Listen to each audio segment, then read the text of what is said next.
So this is week, I don't know which week, but it is 11th truth of 10th word. So 10th word was about resurrection and afterlife. So we have been going through truths from the words, the second portion of the 10th word, and now we are at the 11th truth. So we are coming to the end, inshallah. So the 11th truth is about the gate of humanity and the manifestation of the name of truth, Al-Haq. And we need someone to read us. Who's reading? It's a short one this time, so don't worry. It's a short read. How about Sister? I can. Darren, would you like? Oh, sure. I will come. 101. Page is 101.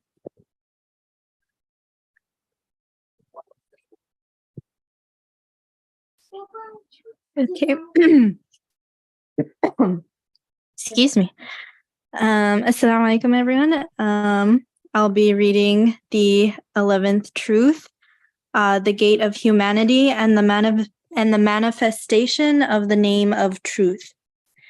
Is it at all possible that God Almighty, He who is worshipped by right, should create man within creation as the most significant of all of His servants, with respect to His absolute dominicality and with respect to His universal dominicality in all of His realms, that He should make him the most thoughtful recipient of His glorious address, the most comprehensive mirror to the manifestation of His names, that He should create him as the most beautiful miracle of His power in the fairest of forms, in order to receive the manifestation of the greatest name, as well as that quality of the greatest name inherent in the other names, in order for him to assess and perceive the contents of His treasuries of mercy, that He should make him an investigator of secrets equipped more than any other creature with balances and instruments, and He should make him the most needy of all creatures with respect to His infinite gifts, the one suffering most from annihilation, and the one most desirous of immortality, that He should make him the most delicate, the poorest and neediest of animals, most wretched and subject to pain in his worldly life, but most sublime in disposition in the highest of forms and characters? Is it possible that God Almighty should do all this with man and not send him to the eternal realm for which he is suited and fitted and for which he is longing? Is it possible that He should thus negate the whole essence of humanity, act in a matter totally contrary to His own veracity, and perform an act of injustice that the eye of truth must deem ugly? Again, is it at all possible that He who rules justly, whose mercy is absolute, should bestow on man such a disposition that he took up the supreme trust from which the heavens and mountains both shrank, in order to measure and know with His slight and petty measures and crafts the all-encompassing attributes, the universal workings, and the infinite manifestations of the Creator, that He should create him as the most delicate, vulnerable, weak, and powerless of beings, while yet entrusting him with the regulation of all the vegetal and animal life upon earth, and causing him to intervene in their modes of worship and glorification of God, that He should cause him to be a representation in miniature of His cosmic processes, that He should cause him to proclaim His glorious dominicality to all beings in word and deed, that He should prefer him to the angels and give him the rank of vicegerent. Is it at all possible that God should bestow all of this on man and not give him eternal bliss, the purpose, result, and fruit of all of these duties? That He should cast him down to low degree as the most wretched, ill-fortuned, humiliated, and suffering of all His creatures? Or that He should make of intelligence a gift from His own wisdom and a most blessed and luminous tool for the attainment of happiness, an inauspicious and somber tool of torment for that wretch, thus acting in total contradiction to his absolute wisdom and in opposition to his absolute mercy? No, it is by no means possible. In short, just as we saw by looking at the identity papers of an officer, in our comparison that his rank, duty, wage, instructions, and equipment prove that he exists not for the sake of some temporary battlefield, but rather that he is proceeding to some permanent kingdom, for the sake of which he is exerting himself. So too, those to whom truth and certainty have been unveiled are unanimously agreed that the subtleties inscribed in the book of man's heart, the senses written down in the notebook of his intellect, the equipment contained in his essential character, are all turned towards eternal bliss. They have been given to man and fashioned in accordance with this ultimate goal. For example, if one servant and illustrator of the intellect, called the imaginative power, is told that you can have 1,000,000 years of life and rule over the world, but in the end you shall become nothing, it will react with sorrow instead of pleasure, unless deceived by vain fancy and the interference of the soul. The greatest of transient things cannot, then, satisfy the smallest faculty of man. It is then this disposition of man, his desires extending to eternity, his thoughts that embrace all of creation, and his wishes that embrace the different varieties of eternal bliss, that demonstrates he has been created for eternity, and will indeed proceed to eternity. This world is like a hospice for him, a waiting room for the hereafter. Jazakallah khair. Thank you for the beautiful reading. You are learning. Yes, I'm learning. So that's, yeah, any general comments about big picture? Anything that you would like to share with us that attracted your attention about this 11th truth? So as if it is saying that the reality of human testifies that there must exist an afterlife. But how did you come to that conclusion? Since it's 2 pages, we can this time do it paragraph by paragraph if you like. Okay, so I think the first paragraph is something that I can read. And looking for your comments, inshallah. Is it at all possible that God Almighty, He who is worshipped by right, should create man within creation as the most significant of all of His servants with respect to His absolute dominicality and with respect to His universal dominicality in all of His realms, that He should make human the most thoughtful recipient of His glorious address, the most comprehensive mirror to the manifestation of His names, that He should create him as the most beautiful miracle of His power in the fairest of forms, in order to receive the manifestation of the greatest name, as well as the quality of the greatest name inherent in the other names, in order for Him to assess and perceive the contents of His treasuries of mercy, that He should make him an investigator of secrets, equipped more than any other creature with balances and instruments, and He should make him the most needy of all creatures with respect to his infinite gifts, the one suffering most from annihilation, and the one most desirous of immortality. That He should make him the most delicate, the poorest and neediest of animals, most wretched and subject to pain in his worldly life, but most sublime in disposition in the highest of forms and characters. Is it possible that God Almighty should do all this with men and not send him to the eternal realm for which he is suited and fitted and for which he is longing? is it possible that he should thus negate the whole essence of humanity, act in a manner totally contrary to his own veracity, and perform an act of injustice that the eye of truth must deem ugly? I think this long paragraph was 2 or 3 sentences, so can somebody split it up for us? Like maybe in simpler examples, starting with a maybe simple example that gives us the nature of his argument here. And then maybe we can dig into how he formulated that argument for human.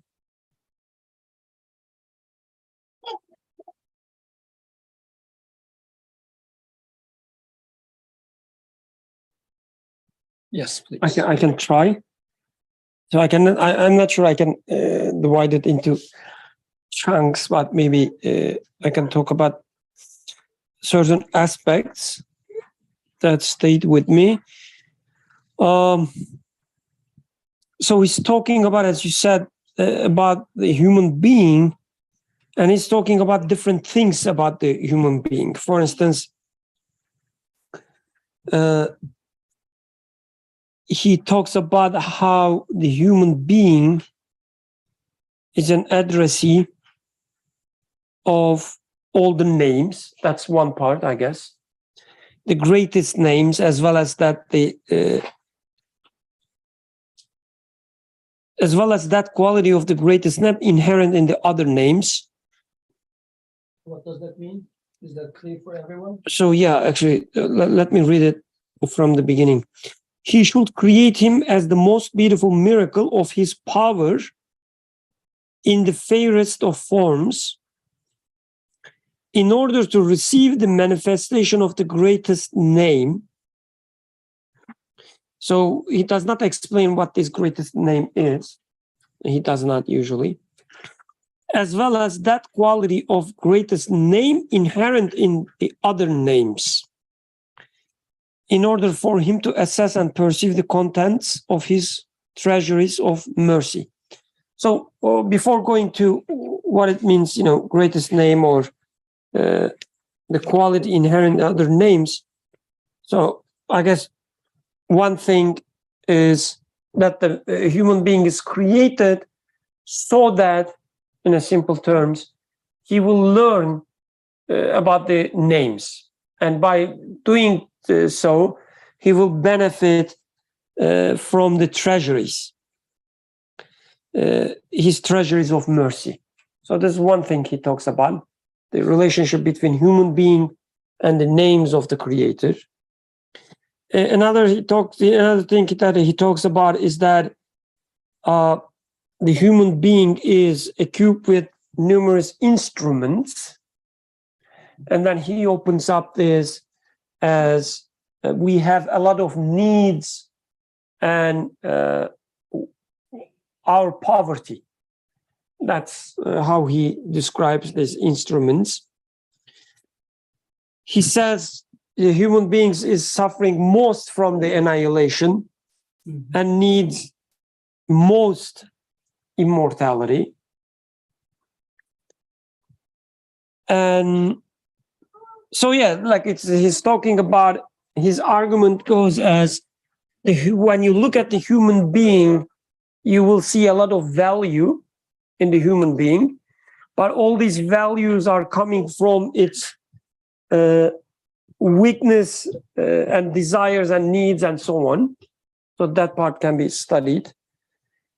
All the names and how human being is an addressee of all these names, that can be studied. And then suffering from the annihilation and needing for immortality, that's another part, I guess, needs to be studied. And putting together, he says, when this is the case, it doesn't make sense that such a need, such a big need of such a valuable and important creature, human being, shouldn't be satisfied. That's what I understand from the first paragraph. But again, all these parts needs to be, I guess, studied one by one. Okay. Jazakallah khair. So if I can first give a super basic form of how he is arguing here, or he's presenting his case, as if, I mean, pretty much it is similar to what was done past week, but you see that there is this factory which produces several different types of cars. And there's this one type of car which is the best in terms of its electronics and everything, the most advanced, yet the most sensitive and fragile. So like it's a masterpiece, much representing or showing the qualities of the factory in various aspects. It's not only mechanically, but also electronically and the technology and AI and whatnot. Like Subaru Forester, 2011. Okay, like that. And then at the end, you see that the car is sort of being either left in the,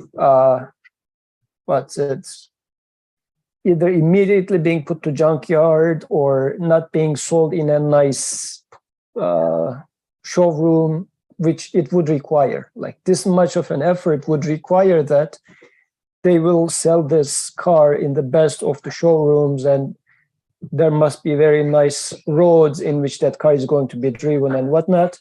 But you see that no such thing exists. Then you say, well, there's something wrong going on in here. It doesn't make sense that that much effort is put for this car and it's not being presented the way it's supposed to be. Something is wrong. So, I mean, this sort of a mismatch is, I think, more or less how the, at least the formation of the argument goes. But then when he is now talking about human, for human, he says he is the best mirror of the creator's names. So I think you guys are familiar with this concept of, or are you? You're good with that, or anybody wants to add anything on that? About what? Human being the mirror of the names of the creator. I need some explanations here. You need? Okay. So explain us.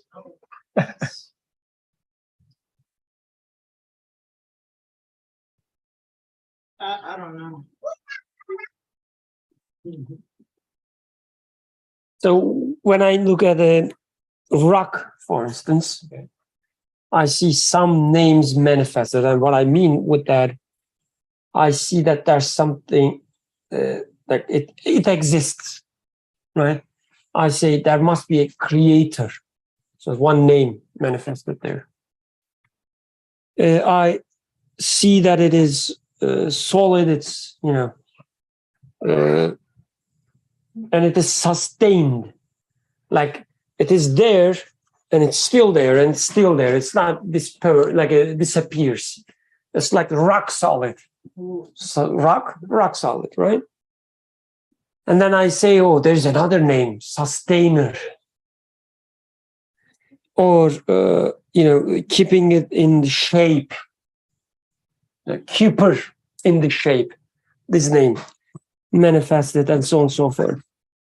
And with rock, I guess there are a few more. Maybe I can observe. Measure. Sorry? Measure. Yeah, measure. Yeah, everything is according to a measure, right? I say, oh, yeah, this part is rounded than that part. And it makes sense because, there's, let's say, more wind on that part. So there's a relationship between the rock and the rest of the creation. So everything is according to a measure. There I also see the name of all-knowing one, knowing about the other part of the universe. You see painter. Painter because it has a color. Yeah. I see musician because there's the sound coming out of it when there's wind. All these names of the creator is manifested from a rock. So when I look at another creature, let's say when I see more qualities like a plant, for instance, flower or insect, I start seeing more, the names, right? The one who gives life. So if I'm not able to see life in rock, but only with the insects, I will say, okay, with insects, now I can see the life giver. When I look at the insect, I see the one who animates, right? All these different names. And I guess the more and more names reveals as I climb in the hierarchy of, the creatures from my perspective. So, for example, today, if you look at Atik, by just looking at his face, It's wisdom, right? That's what you meant? Yeah. so, would you ever know that he knows how to make tea by looking at his face? No. But he served us tea, so the tea that he made was a mirror of first his knowledge about how to make tea, and that he put the sugar and this and that, like the perfect balance of all the ingredients. And the way he served, like looking at his face, you will not even think that he's a merciful person. Like, look at this stern face, right? But the way he distributed the tea and whatnot. So just the act of distributing the tea and the tea itself has been a mirror of many of the qualities of Atik that, through tea, you knew all these. So in this sense, it's a mirror. So whatever is reflected on mirror is telling us about Atik. So it's not Atik. The tea was not Atik, but the tea was a mirror of Atik in this sense. So we just saw tea. If we were to see his biryani, probably we were going to have a better idea about Atik's qualities. Yeah, it will be good. Yeah, chance to learn about you. I mean, if you are interested, also. Yeah, maybe next week or no, don't. So yeah, as we see more and more artworks, we know more about the artist. And with the human, we see many more artworks compared to other creatures. So I guess in that sense, human is the mirror of the most names. So if Atik is the best or the most known aspect of Atik is, I don't know, environmental engineer, then this would be his greatest name, which we would conclude by saying, well, this is the most dominant thing that he manifests. Otherwise, again, looking at his face, I don't know what would be his greatest name, but I can conclude about his greatest aspect, let's put it this way, based on what he always talks about, how he manifests the best, the highest, and the most. I guess this is where the idea of highest, greatest name comes. But the author also mentioned about greatest level of every name or something like that. He says, as well as, I'm not sure if the translation is okay, so help us, Yusuf, if you have the Turkish. The manifestation of the greatest name, as well as that quality of the greatest name inherent in the other names. Mm-hmm. Is that the right translation? So he says, within every name, there is also an utmost manifestation. Like Atik is a person of good measure, let's say. Maybe he's not the most distinguishing aspect of Atik is not, let's say, the measure, but keeping measures, when it comes to keeping measures, he has that quality though. Yet this manifests the highest when it comes to tea. Like still there is a highest manifestation of keeping measures, which is, let's say, the most observable in cooking tea. But he's not that sharp, or maybe not manifesting that obvious when it comes to biryani. So maybe a question, since every week we have newcomers, which is fantastic, alhamdulillah. So what is the big deal with these names and talking about the manifestation of names, the mirror, and so on? So like a human being knows the names of the creator, should I take it as, oh yeah, I know, let's say 99 names from Quran, or even more from, let's say the Prophet? Is that what we mean when we say, the manifestations of the name?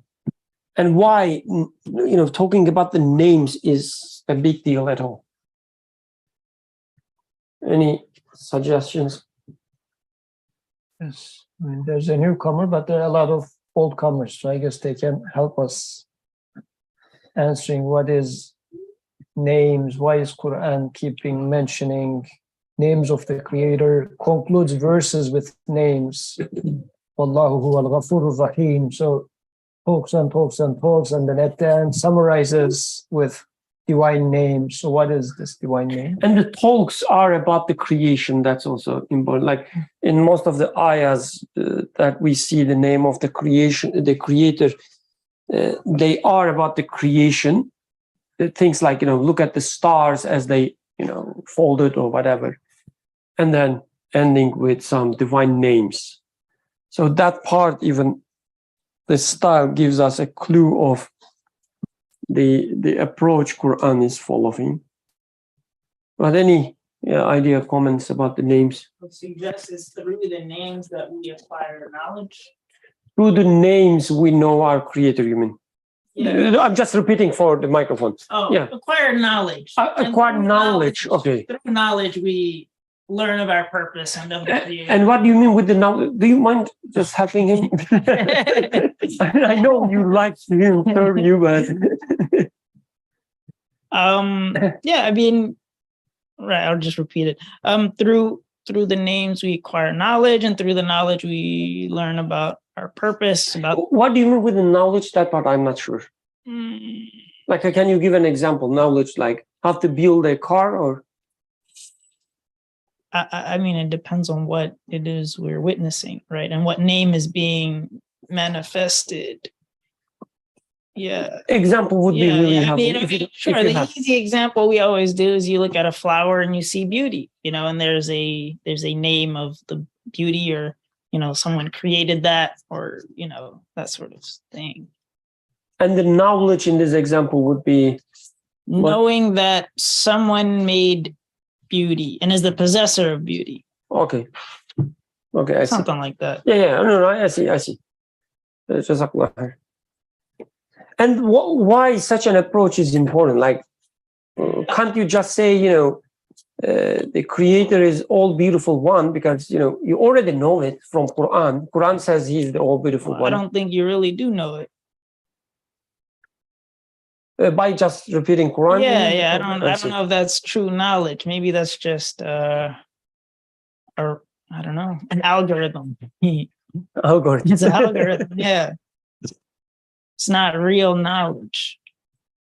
I see. And what is real knowledge? Abdurrahman? No, you raised your hand. I thought. Okay, go ahead. Whatever you want to say. Yeah.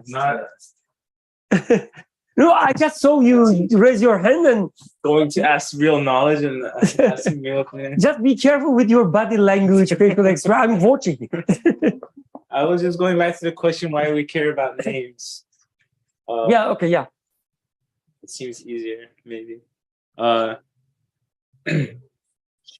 It's an interesting question, actually. Like, maybe I didn't think about it that way before, but when you asked it, instantly what came to mind is my whole life is kind of spent around reaching these names through other things, or through some way. For example, you said 2011 Subaru green. Maybe that doesn't invoke that feeling, but some 2022 Tesla or something. And it invokes this feeling like, oh, it's shiny. Shiny is just maybe shiny, yeah, not a name that we nice. attribute with God, but there's attraction there, there's knowledge there, there's technology, there's advanced, maybe perfection, art. Is it a Friday night discussion without some mention of Tesla? I mean, Tesla's even getting old now, but like, I see the beauty there, and I really want that beauty, whether it's in a car or it's something else. I'm sure a geologist looking at rock you were talking about rocks, there's so many different types of rocks. There's like limestone, there's different, the granite, there's marble, I guess. There's all these different types of rocks. And when a geologist looks at it, he loves it. Like, it's not like, I'm sure he sees all the different names of the different rocks and how they do things. And he's seeking some type of art within those rocks. So when you ask that question, it's like, really, I spend my day like trying to find these names in the different things that I'm doing. But then somehow they always like, I lose them, or I can't reach them, or like I always feel the pain of it. It's not like pure. So now something in the Quran or a messenger comes and said, hey, there's this one owner of these names. Instead of like, maybe I can't have a Tesla, but I can ask from the owner of the names that would create such a thing.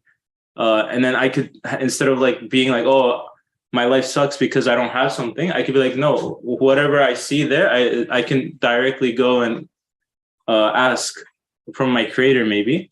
So I can get rid of the middleman and just go directly to the source, and I can find peace there potentially. So like I can see the value of those names. He is the moderator, so yeah. So then maybe going back to what Atiq said about knowledge, right? That these names that that both the Quran mentions, but that I also end up seeing, witnessing, observing in my life, tell me something critical about myself, what it means to be a human being, and what my needs are in this life, right? That I see beauty, I'm able to recognize it, I'm able to have a relationship with it, I'm able to enjoy it. And I also see that, oh, I have the need for beauty in my life. I have the need for measurement, for order, for wisdom in my life. So it tells me something critical about my own needs, and then also tells me about who and what source can fulfill them, given what source is manifesting them or creating them constantly. I have one more question, if you don't mind.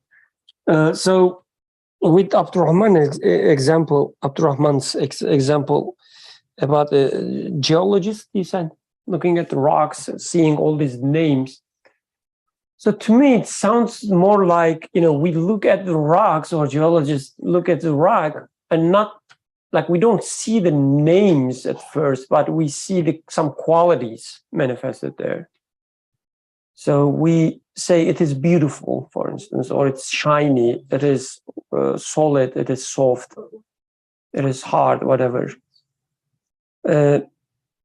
I guess Iman is about seeing these qualities and then asking the question, who has these qualities? Who can have such qualities? Who can be source of such qualities? And when you ask such questions only, you end up with some names. So am I getting it right? Otherwise, like if you look at something and you see beauty, and you say just, it is beautiful, this food is delicious, then you don't see any names there. You don't see anyone who has this name. You just say that the food is delicious. It's like, yeah, it's just like that. And it doesn't mean anything to you. But when you say there must be someone who gives this taste to food, then you talking about the taste giver. But if taste, from your perspective, doesn't require any giving action, like it's just there, and you don't see any name there. It's just wasted for you, I guess.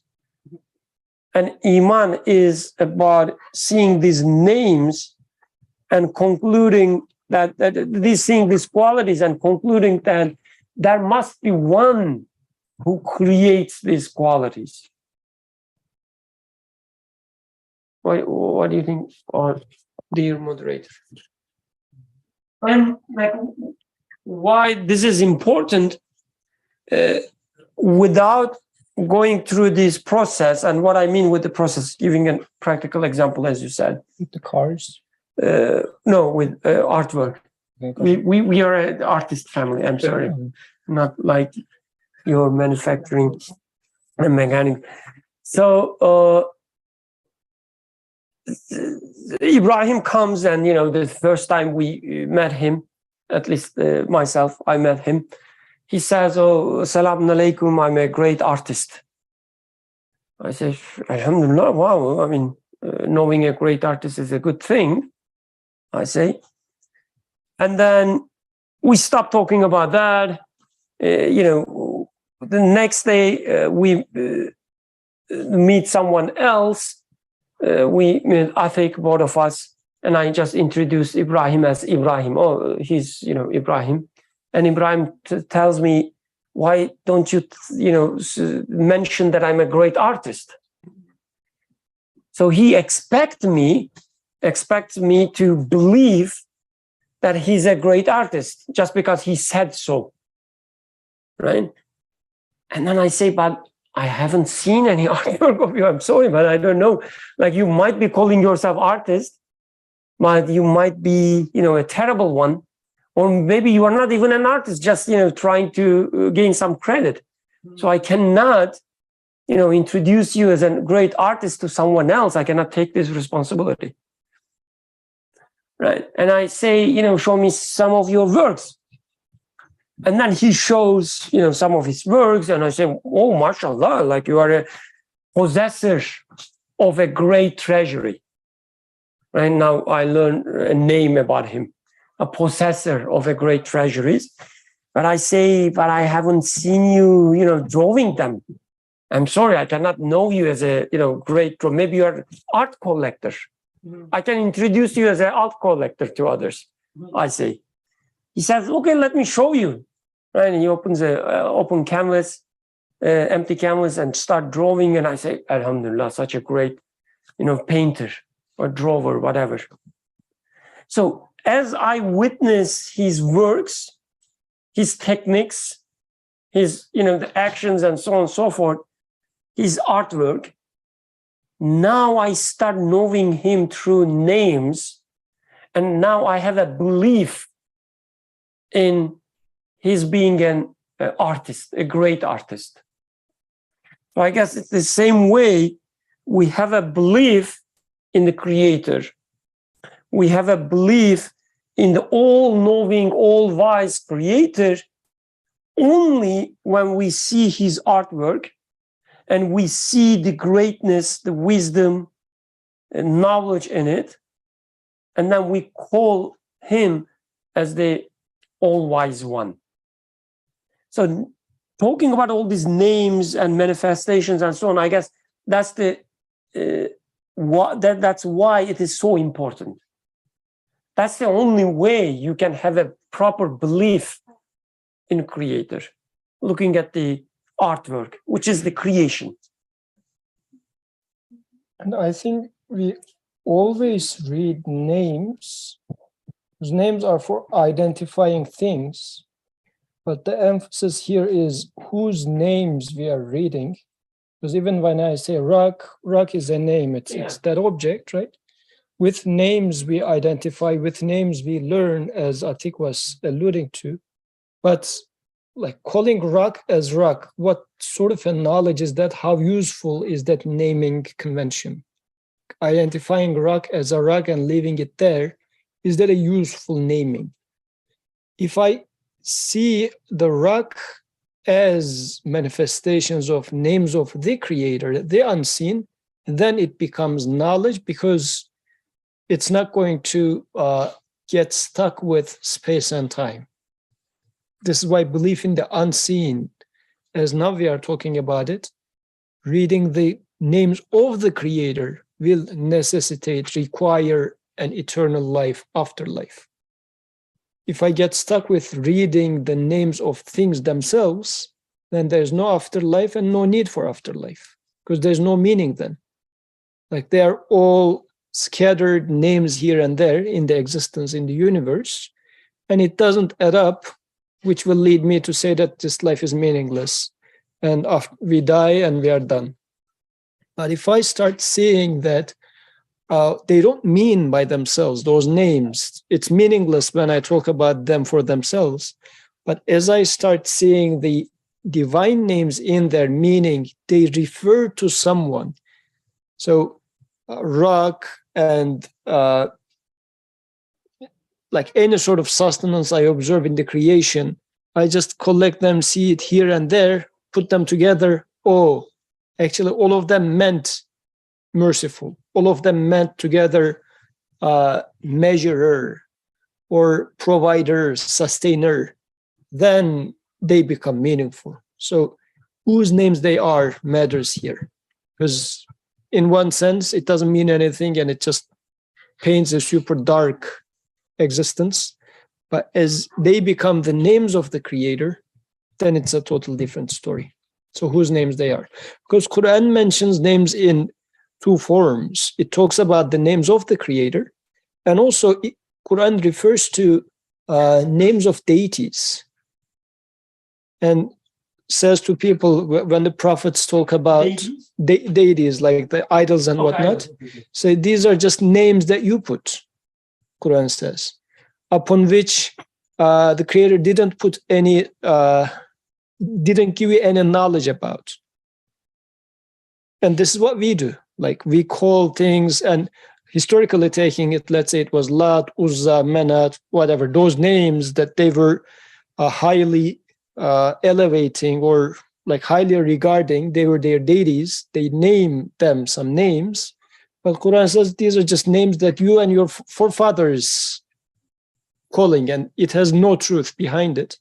Today, we call it different names, which we worship. We say, oh, this is DNA, or this is such and such, like flag, nation, law of gravity. These are other names now we put on things, and we identify things with them. Like when I say law of gravity, it means something to you, so you understand something. But does it give you any purpose, any meaning in life? It's just life itself is meaningful, and within that meaningless, life itself is meaningless, and within that meaninglessness, gravity is as meaningless as the rest of the existence, because I die, so I don't care about if gravity is there, if it's not there, like, because the whole thing is meaningless anyways. But if I start seeing that, no, there has to be a meaning in this existence, then gravity becomes a perfect manifestation of measure. And when I see it, I say there is a measurer, there's a maintainer, all those names, like gravity then becomes those names. There is a comment from Suhail. It was from like 10 minutes ago. I apologize, Suhail, I haven't seen it. It was mostly Atik's fault. He says names are important because it is through the degrees of manifestation of his names do we become aware there are names. Those names point to a one beyond the things, that one must be the source of all being, and his names, and thus the means by which we get to know the source of ours and beseeching him through those names. In layman terms, what I got is that only through names we can know that there is a one beyond everything, and only through names we know him and beseeching him. And I think there was also an emphasis of degrees of manifestation of names, because with that, he says, we get to know what the names are. I mean, there are highest manifestation of a name and whatnot. What does that mean in our perception? Because as I was giving the example with Atik, it sounds a little weird when it's applied to the creator. I said Atik is, let's say, his highest or greatest name of Atik is environmental engineer. But he is also good with, let's say, being merciful. Applying this to the creator sounds a little weird, is it not? Like there's a greatest name of the creator. Now, as if I start carving out a creator in certain qualities. This is how it sounds like. But when we talk about those names, we are speaking from our point of view. How do you know your creator? And if you know your creator, let's say you're a super sensitive person, and this is when it comes to interacting with the existence, this aspect of fragile, merciful, sensitive personality, this is what you're most receptive about. So then this is how you would know your creator the most. Maybe you're not an engineer, so you don't really see anything about the measures in the creation. So that name is not that much clear to you. It's not that much prevalent for you. And then the author is talking about, from a human point of view, this is why this 11th truth was about human, and says human is the manifestation, the highest manifestation of the names, and for each name at the highest, greatest level. But humans are different. Which human is he talking about? Like Abdurrahman is a different person. I'm a different person. So I get to know different names. Abdurrahman is going to get to know different names of the creator. So this is why when we talk about names, we should know that from our end, how we get to know the creator. Otherwise, it's not like we are defining or carving out a statue, like a little abstract statue of the creator in our minds. It is not what should be understood from here. There's another comment from Suhail. Should I read it now or wait for 10 minutes? Maybe he should open up his microphone. Maybe, yeah. But, okay, let me read. And you are the moderator if you don't want me to read, and okay. Suhail says, I would also say, in addition to Yusuf's statement, and he's talking about these the idols, and I would say, he says, Lat, Uzza, and Manat are words that are in themselves meaningless. What I mean to say, he says, if I was unaware of the pre-Islamic Arabians' history, so I never heard about this Lat, Uzza, Manat, these words, I would have no idea what those words mean. 3-letter, 4-letter, 5-letter. Exactly. They sound like gibberish. Similarly, what really is gravity? The word gravity, he says, it is just a word that in essence is meaningless. I don't even really know what I'm naming, he says. Okay, yeah. And if Suhail, you would like to talk, you can talk as well. Like writing is more costly, I guess. Assalamu alaikum. Yeah, it's, I mean, just what I was saying in that, like, if I step back and ask myself, like, just these, I think about this sometime, like, I'm in medicine, and all these words that people throw around. I think about, like, maybe 100 years ago, they have no idea what I'm saying if I brought those words to them. It's just, these are just words. Like, I don't even know what I mean to say is, I'm not really addressing the essence of something. I'm just saying, oh, I observed something, and let me just call it this. Like, what is it really, though? What am I really saying?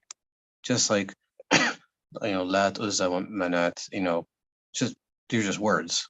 Like, they don't state anything, as you were saying, like, meaningful. So yeah, I mean, I can say, oh, I know what gravity is, and sound intelligent, and write you an equation, and et cetera, but what am I really saying, actually, though? Like, I'm not I'm just giving a nice intellectual discussion about my observation of the world. I'm not actually stating anything, truthfully. I put some letters together, and I call it gravity. I string some letters together in the English language, and this is what it is. But what are we really talking about? And it's something I think about, because it's the prophet was illiterate. He couldn't, as they say, like, read nor write.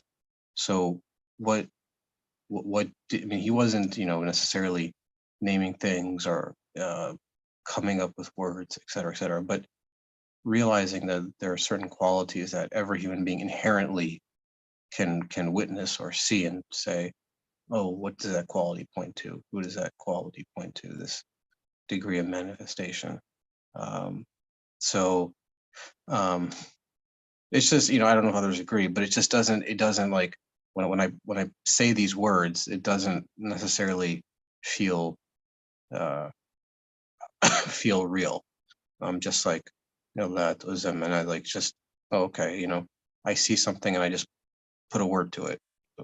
Okay, I don't get what I'm really saying at all. I mean, if you ask any sort of scientist or any person about any of their subject matter, for example, like what if I ask like you say like what really is code? What is actually happening?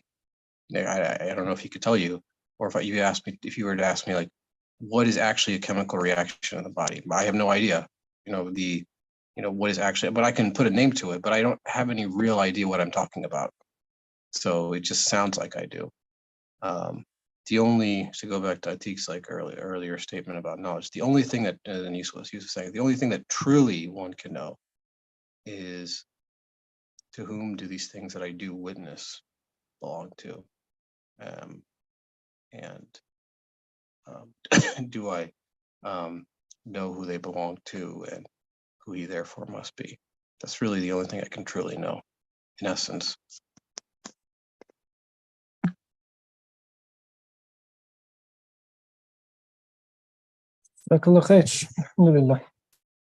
So then let's tie it back to our conversation about human, because the author said human is the greatest manifestation of the creator's names. So it looks like in two ways. When you look at human, if you don't look at human from that lens, I mean, it looks like, yes, it is the most advanced machinery creation within this universe for human. We can talk about this. Except ChatGPT. But then the author says, the creator, despite making him this much of a mirror, so center of, or the focal point of all his manifestation of his names, making humans so fragile, yet so needy, all of these, yet human is not being addressed. All those needs are not being addressed. So would this be possible at all? So I'll just read the last portion of the first paragraph again, then we can go with the second one. So he says that he should make him an investigator of secrets, equipped more than any other creature with balances and instruments. And he should make him the most needy of all creatures with respect to his infinite gifts, the one suffering most from annihilation, and the one most desirous of immortality. So these are all made. I mean, it didn't have to be like this, but this is how it is made. This is the interesting part. Like, it could have been that if it is, like, if he's not going to give anything, then just make human not desirous of immortality. And then just make human not needy of your desired name, your names. But man is made as such. Human is made to be needing of immortality. And all these tell us about the divine names of the Creator. Through these needs, through these manifestations, we get to know him. Then you manifested yourself like this, and now you're contradicting yourself. How would you do that? Is the attitude here. So the one suffering most from annihilation and the one most desirous of immortality, that he should make him the most delicate, the poorest and neediest of animals, most wretched and subject to pain in this worldly life, but most sublime in disposition, in the highest of forms and characters. So as if within all these, and he is making human as such, is it possible that God Almighty should do all this with man and not send him to the eternal realm for which he is fitted and for which he is longing? Like, such a creature is a perfect fit for an eternal realm and is given this desire for that eternal realm, so it's going to be a super contradiction with the reality that human is now part of, that I am experiencing, that there's not going to be a eternal realm given to such a creature. It doesn't add up. It doesn't match. Is it possible that he should thus negate the whole essence of humanity? Like he made this most perfect car and right away sending it to a junkyard or crashing the car. Like, then in the first place, was it not that good of a car? Why are you trashing it right away? Act in a manner totally contrary to his own veracity and perform an act of injustice that the eye of truth must deem ugly. Oh, so one maybe emphasis should be put there when you say man is the the best, let's say the product or machinery. Maybe machinery is not a good word. Artwork. So the author says, and we know this through the needs of the human being. So human is the most needy one. And through these needs, he knows about all the names and so on. So when a human being has a need, it has a purpose. It speaks of a truth, which there's a corresponding name for this need. And then he says, look at these, the biggest need of the human being, which is the desire for immortality, suffering most from the annihilation. So it's like the at the most, let's say, the valuable skill set of the most valuable thing. Then it doesn't make any sense that this need for immortality would go for nothing. All other needs are sustained, and there's a wisdom in that, because the need and sustenance, human being knows about the sustainer. How about this biggest need?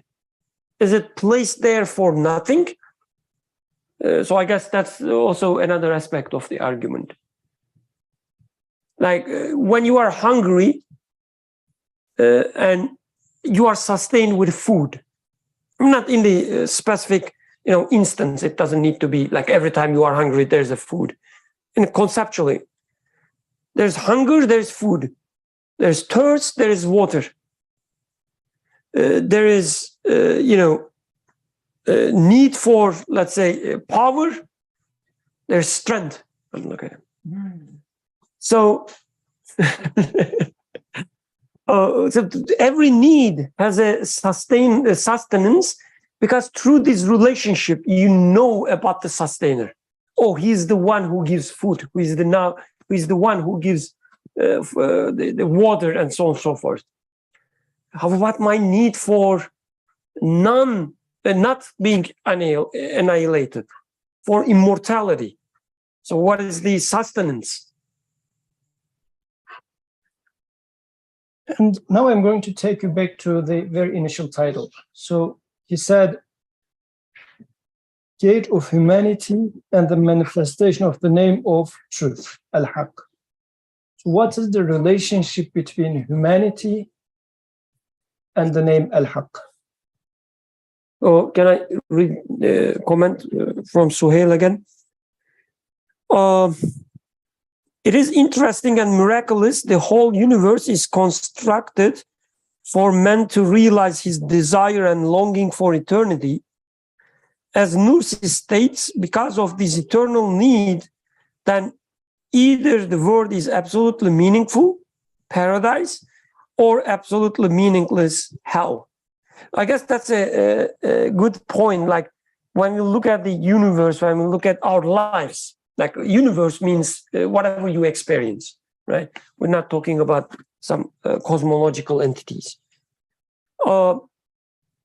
When you look at your life, whatever you experience, one way or another, it always, tied back to your need for eternity. Like you experience love, and then just within the love itself, you say, "But what happens when it, ends? you are happy with your friend and you ask, what happens when it ends? What if he becomes angry with me? So the eternity, need for eternity is always there.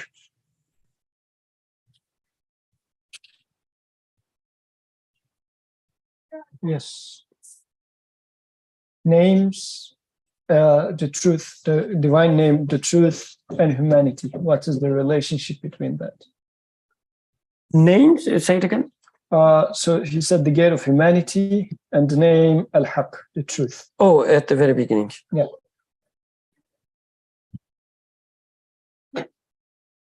But yes, any answers, please?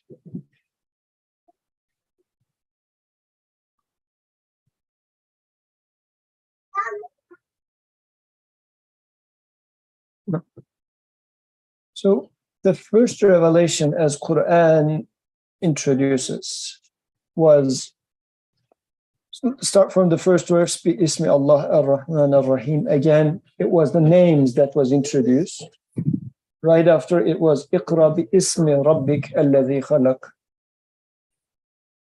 And in this part of the text again, he said he depicted man as a mirror of names.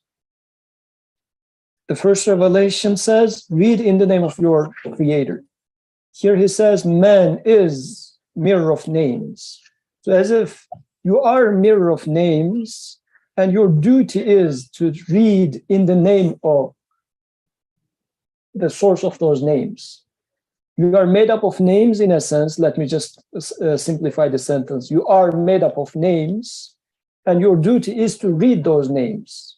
This is your purpose.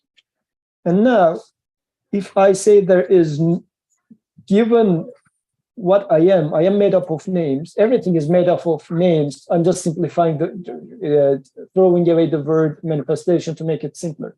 We are made up of names. This is the whole point. Reading the names is the whole point of me being in here. Now, what is some of the names on me?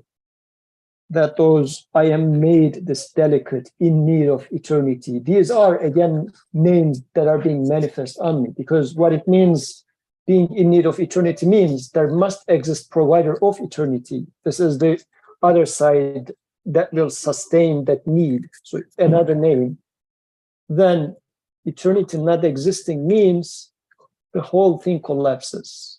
I am made up of names, but the names are saying that, no, I'm not going to manifest, which is contradicting my existence in the first place. I was made up of names so that I read names, and then the names are saying that I am not manifesting. What was the point of human in the first place then?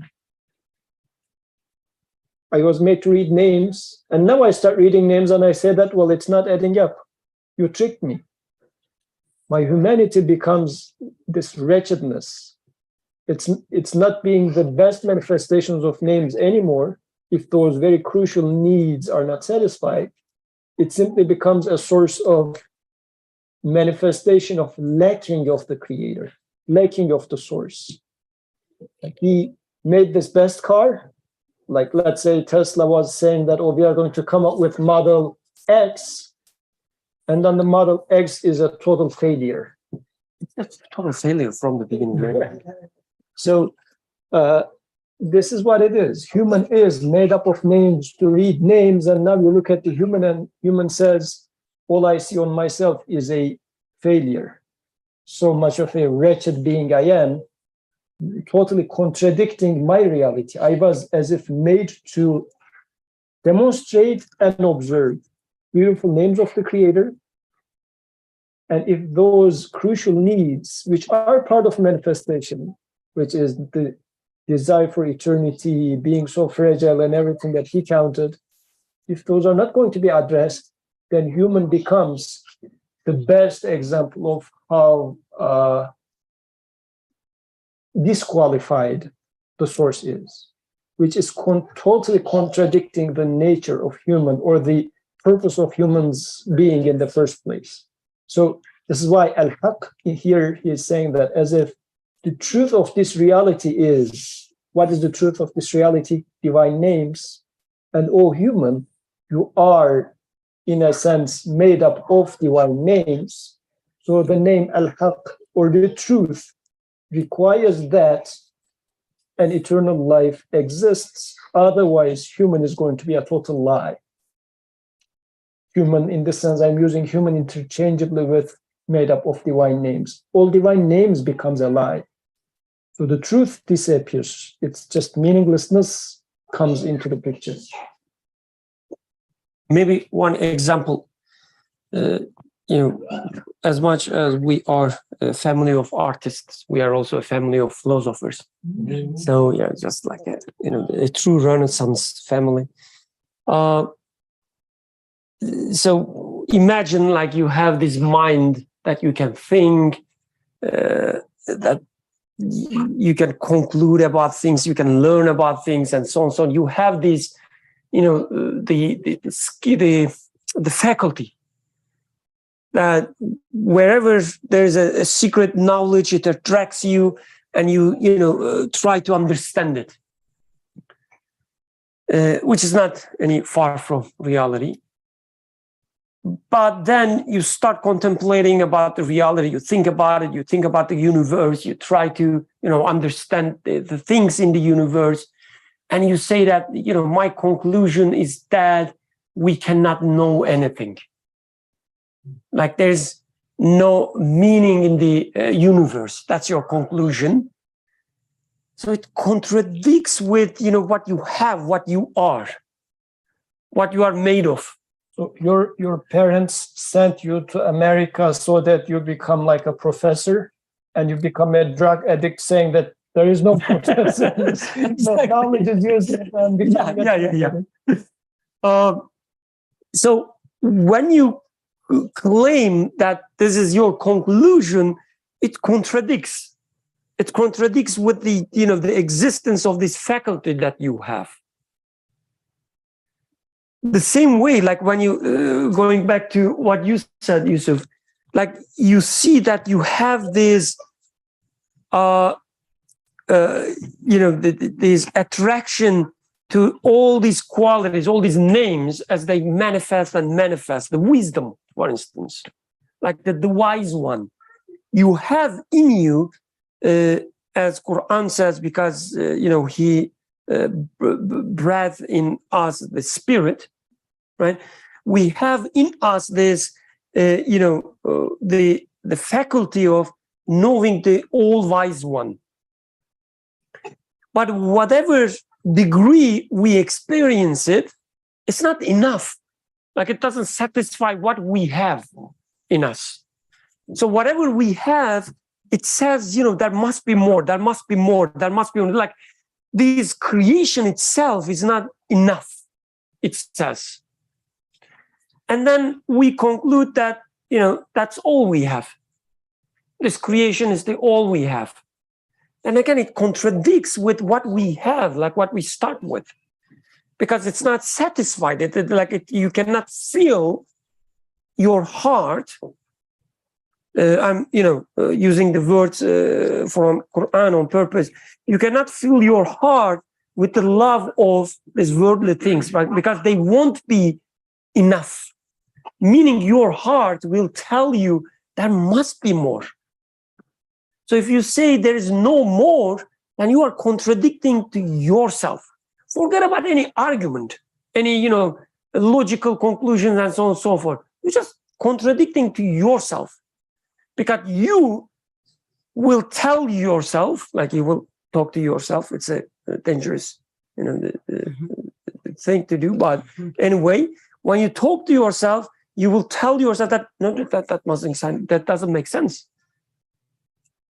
I know that there must be more. So I guess when author says there must be another realm, that all these names will be fully manifested and so on, such, the phrases he uses, he's probably meaning that, like from our perspective, that I need this fuller manifestation of these names. Because this world, whatever I have here, is not enough. So if I say there is nothing more, again, it contradicts with my faculty, that it contradicts with my, as you said, the purpose, knowing about these names.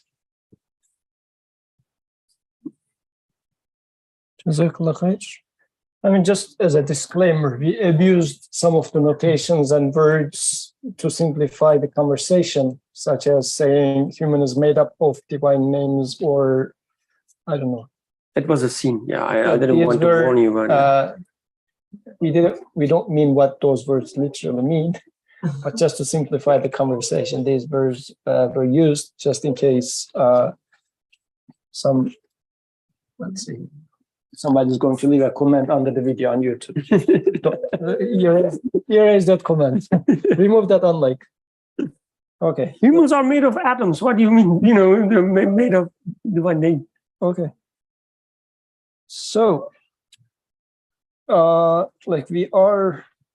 shall I read the next paragraph, and we have limited time? Let me read the paragraph. If anything attracts your attention, if not, I'm going to attract your attention to the paragraph that follows. Again, is it at all possible that he who rules justly, whose mercy is absolute, should bestow on man such a disposition that he took up the supreme trust, human took up the supreme trust, from which the heavens and mountains both shrank or avoided, in order to measure and know with his slight and petty measures and crafts the all-encompassing attributes to universal workings and the infinite manifestation of the Creator, that the Creator should create him as the most delicate, vulnerable, weak, and powerless of beings, while yet entrusting him with the regulation of all the vegetal and animal life upon earth, and causing him to intervene in their modes of worship and glorification of God, that he should cause him to be a representation in a miniature of his cosmic processes, that he should cause him to proclaim his glorious omnicality to all beings, in word and deed, that he should prefer him to the angels and give him the rank of vicegerent. Is it at all, in the Khalifa, is it at all possible that God should bestow all of this on man and not give him eternal bliss, the purpose, result, and fruit of all of these duties? Because everything leads to eternal bliss, all the things that he mentioned. Is it possible that God should bestow all of this on human and not give him eternal bliss, the purpose, result, and fruit of all these duties? That he should cast him down to low degree as the most wretched, ill-fortuned, humiliated, and suffering of all his creatures? Or that he should make of intelligence a gift from his own wisdom and a most blessed and luminous tool for the attainment of happiness, an inauspicious and somber tool of torment for that wretch, thus acting in total contradiction to his absolute wisdom and in opposition to his absolute mercy? No, it is by no means possible. So again, he just elaborated more on humans, the tools that are given to human, and how all those tools require that they are here for reading those beautiful names of the Creator. And man is given in a position over all the creation, and now man is being thrown into a pit and dying and going into non-existence forever. And especially at this part with the intelligence, which is one of the finest gifts given to human, becomes a tool of torment for human.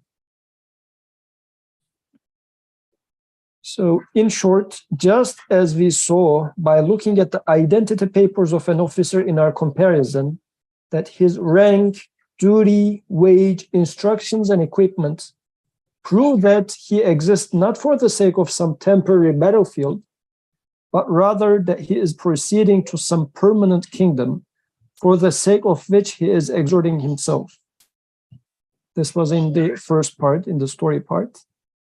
Now, so too, those to whom truth and certainty have been unveiled are unanimously agreed that the subtleties inscribed in the book of man's heart the senses written down in the notebook of his intellect, the equipment contained in his essential character, are all turned towards eternal bliss.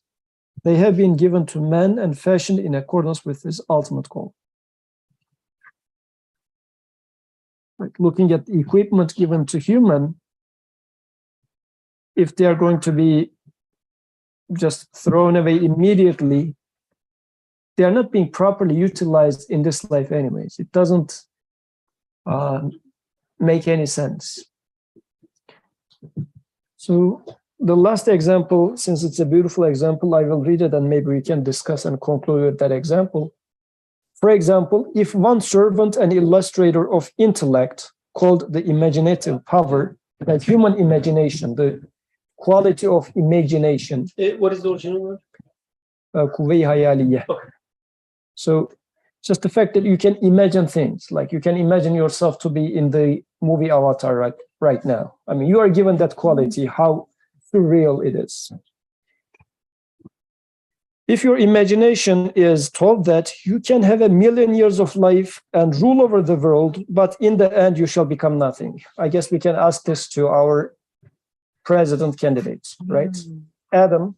He has 1,000,000 years of life waiting for him. We are going to give you 1,000,000 years of life. And during this 1,000,000 years, you're going to be the president of the earth. But at the end of 1,000,000 years, we will shoot you in the head and you will become nothing. But really nothing, like nobody would care about you anymore. Nobody would even, articulate your name after that. Don't cry, come on. You're done and gone for nothing. Would you buy that deal? No? Why not? Why not? 1,000,000 years. That's not enough for you? 1,000,000 years? 1,000,001. No? Okay. Adam didn't buy it. It will react with sorrow instead of pleasure, unless deceived by vain fancy and the interference of the soul. The greatest of transient beings cannot then satisfy the smallest faculty of man. Like we didn't even talk about any higher faculty. It is just imagination. We didn't talk about intellect. We didn't talk about heart or anything. Just imagination was not even satisfied with 1,000,000 extreme large life. It looks for eternity. It is then this disposition of man, his desires extending to eternity, his thoughts that embrace all of creation, and his wishes that embrace the different varieties of eternal bliss, that demonstrates he has been created for eternity and will indeed proceed to eternity. This world is like a hospice for him, a waiting room for the hereafter. So it was a long reread on my end. Any emphasis, comments, questions, please? Maybe one tiny comment is that when I read such text, like for the first time in my, the entire education history, which is a long time, that I see that something is defining human being as such a valuable thing, such an important thing. Like this is so. And when I say this, I'm not only referring to writings of Nursi. Just a Quranic understanding of human is, mind-blowing. It's like such a beautiful depiction of human being. In the eyes of Abdurrahman, I saw some questions, but or was it getting sleepy? I have doubts. Okay, you have doubts, yeah. About human being very valuable, or? Okay, let's hear about Abdurrahman's doubts so that we have a reason to stone him for tonight. Might not be relevant. I don't know. No, I don't know what you saw, but maybe it was this internal dialogue I was having. Because here he says, then this disposition of man, his desires extending to eternity, his thoughts that embrace all of creation, and his wishes that embrace the different varieties of eternal bliss, that demonstrates he has been created for eternity and will indeed proceed to eternity. This world is like a hospice for him and waiting room for the hereafter. So what really caught my attention was, and he says this in different ways, like he has been created for eternity and will indeed proceed to eternity. And initially, I mean, the first questions that maybe I've been doubting since, I always have these doubts is, if I was created for, or is this like the only way eternity can be known? It's almost like, why was it created this way? Like we're saying, and kind of it was touched on earlier, like to see the names, maybe there has to be a degree of names, or if I was created for eternity, then why must I then be like have to witness death so much, or why to experience this? Like I have been created for eternity, but then I am like the furthest thing from it too, and the world I live in is almost the furthest thing from it as well. So that I know that in other discussion, maybe this might be called like a beautiful contradiction, but I mean, getting rid of the beautiful part is definitely a contradiction almost, and it seems like if I'm looking from the outside, I'm like, wait, this creature was created for eternity? It seems like it's hard for me to wrap my mind around how something white, no, you're saying it's black, or something black, you're saying it's white. However, if I kind of disregard this maybe top-down approach, I just figure only on my own emotions, I definitely feel, and this was kind of my dialogue, I do definitely feel my need for eternity, regardless of how or why I was created in that way, or I find myself in this way. This is how I came to the world. I want eternity. And as I read the names, it seems like it will also be given to me, or it seems like it's also being promised to me. So then I'm like, okay, this question maybe doesn't stand on anything then, so I could just ignore it. That's what I was thinking.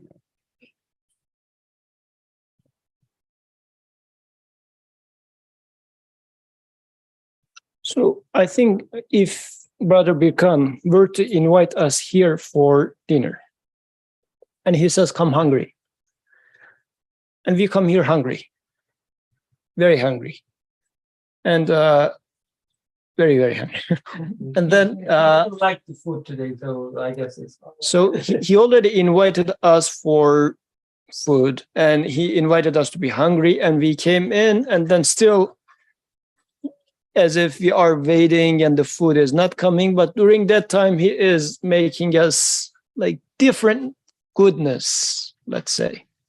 But I am so much focused on food, let's say, and I say, it might not be the perfect example, but I start maybe suspecting, saying that, well, there's no food here. Still nobody put the food in front of us. So it looks like we are tricked or we are trapped. Since I am like focusing on the food only, I don't see anything else. But there's this more subtle person who also comes with me, well prepared, super hungry and everything. But once he steps into the house, he sees that actually I start being offered different types of foods. Like somebody is burning some incense, so there's beautiful smell. Then a nice music is playing in the background. Everywhere is tidy. So I am already starting to be fed from all my different senses, as if all this is preparing me for the ultimate and most ideal food experience. So when he sees me being very anxious about where's the food, he says, don't you see that everything is being prepared for the food which is going to be served? So for the second person, from the very beginning, the second person is already sitting on this food and starting to eat that. So it's not like food is going to be started serving for them once they sit on eating it.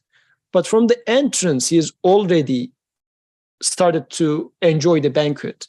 But for the first person, the anxious one, I am so much focused on the food itself, I don't see anything else. And I would call food only if it enters my stomach.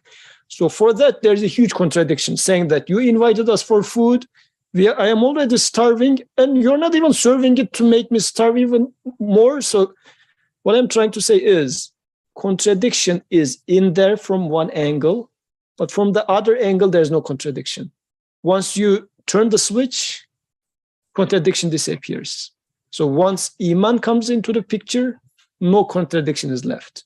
In the absence of Iman, or up until Iman comes into the picture, it's a total contradiction. So it's a matter of turning that switch, really. This is why in the very initial verses, Nursi was talking about the case of the man who jumps into, like a lion chases, jumps into the well and whatnot. And then in there, he realizes, well, these are awkward. It's too good to be random.